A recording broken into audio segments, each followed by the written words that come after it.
আজকে ভারাক্রান্ত হৃদয়ে আমরা এখানে উপস্থিত হয়েছি। যে জুলাই বিপ্লবের মাধ্যমে আমরা আওয়ামী লীগের পতন ঘটিয়েছি, যে 2000 শহীদের রক্তের মধ্য দিয়ে আমরা বাংলাদেশকে দ্বিতীয়বার স্বাধীন করেছি, সেই হানাদার আওয়ামী লীগকে আবার নিষিদ্ধের দাবিতে আমাদেরকে মাঠে নামতে বাধ্য হয়েছি আমরা। এটা আমাদের জন্য লজ্জাজনক, এটা আমাদের জন্য অনেক কষ্টের। 2000 শহীদের পরেও আমরা আজকে সরকারের কাছে দাবি জানাতে হচ্ছে আওয়ামী লীগ নিষিদ্ধে। আমরা বর্তমান সরকারকে বলতে চাই, আপনারা আওয়ামী লীগকে চিনেন নাই। আওয়ামী লীগ হচ্ছে কালসাপ, আওয়ামী লীগ হচ্ছে ভারতের দোসর, ভারতের জঙ্গি সংগঠন RSS এর বাংলাদেশ শাখা। আওয়ামী লীগ বাংলাদেশের কোন রাজনৈতিক সংগঠন নয়। আওয়ামী লীগের অতীত ইতিহাস এত নিকৃষ্ট। 1972 থেকে 75 সাল পর্যন্ত ওই শেখ মুজিব বাকশাল কায়েম করে এদেশের 30,000 মায়ের বুক খালি করেছে। আমরা ওই বিচার পাই নাই। আওয়ামী লীগ 2009 সালে ক্ষমতায় এসে 57 জন সেনা অফিসারকে পিলখানায় হত্যা করেছে। আওয়ামী লীগ 2013 সালের 5 মে মতিঝিলের 7টা চত্বরে নির্বিচারে আলেম ওলামাদেরকে হত্যা করেছে। আওয়ামী লীগ প্রখ্যাত আলেম মাওলানা দেলোয়ার হোসেন সাঈদীর রায়ের পরে 200 লোককে খুন করেছে। আওয়ামী লীগ জুলাই বিপ্লবে হেলিকপ্টার দিয়ে গণহত্যা চালিয়েছে। আমরা এই আওয়ামী লীগকে বাংলাদেশে এক মুহূর্ত দেখতে চাই না। বর্তমান অন্তর্বর্তী সরকারকে বলতে চাই, ডক্টর ইউনূসকে বলতে চাই, আজকে আপনি বলেছেন মিডিয়ায় আওয়ামী লীগ নির্বাচনে অংশগ্রহণ করবে কি করবে না, এই সিদ্ধান্ত আওয়ামী লীগ নিবে। আমরা আপনাকে বলতে চাই আওয়ামী লীগ বাংলাদেশে থাকতে পারবে না। এই সিদ্ধান্ত দেশের জনগণ চালিয়ে দিয়েছে।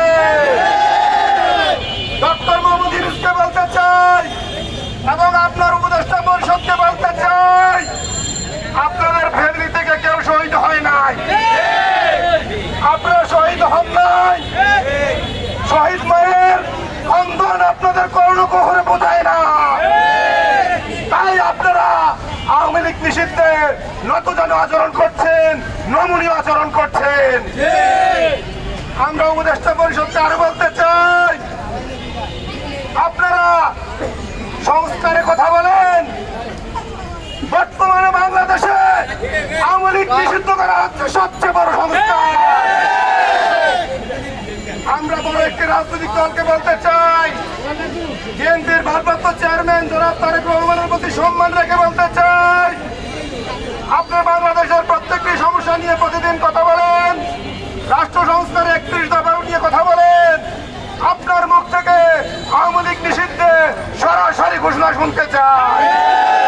কোনো দানাই বানাই করবেন না। আপনি জাতীয় নাগরিক পার্টি স্পষ্ট ঘোষণা করেছে এই বাংলাদেশে আওয়ামী লীগ নিষিদ্ধ হবে। আপনি বিএনপির পক্ষ থেকে জনাব তারেক রহমান অবিলম্বে ঘোষণা দেন, বিএনপি আওয়ামী লীগ নিষিদ্ধ চায়। আমি সরকারকে উদাত্ত আহ্বান জানাই, আপনারা গড়িমসি করছেন আওয়ামী লীগ নিষিদ্ধে। যদি আপনারা গড়িমসি করেন, আপনাদেরকে আমরা বলবো ব্যর্থতার দায় দিয়ে অবিলম্বে আপনারা উপদেষ্টা পরিষদ থেকে পদত্যাগ করুন। আর না হয় নির্বাহী আদেশে আওয়ামী লীগকে নিষিদ্ধ করুন, বিচারিক প্রক্রিয়ার মাধ্যমে আদালতে আবার আওয়ামী লীগকে নিষিদ্ধ করুন, তারপর রাজনৈতিক ঐক্যমত্যের ভিত্তিতে সাংবিধানিকভাবে আওয়ামী লীগকে নিষিদ্ধ করুন। এই 3টি প্রস্তাবও যদি আপনারা নিষিদ্ধ করতে ভয় পান, তাহলে গণভোটের মাধ্যমে আওয়ামী লীগকে নিষিদ্ধ করুন। সবাইকে ধন্যবাদ।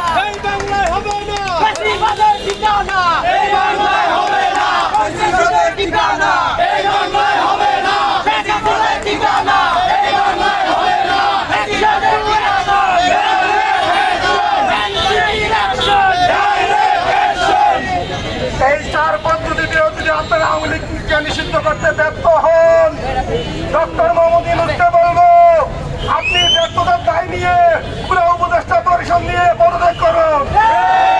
যারা আওয়ামী লীগকে নিষিদ্ধ করতে সক্ষম ওই উপদেষ্টা পরিষদকে আমরা ক্ষমতায় দেখতে চাই।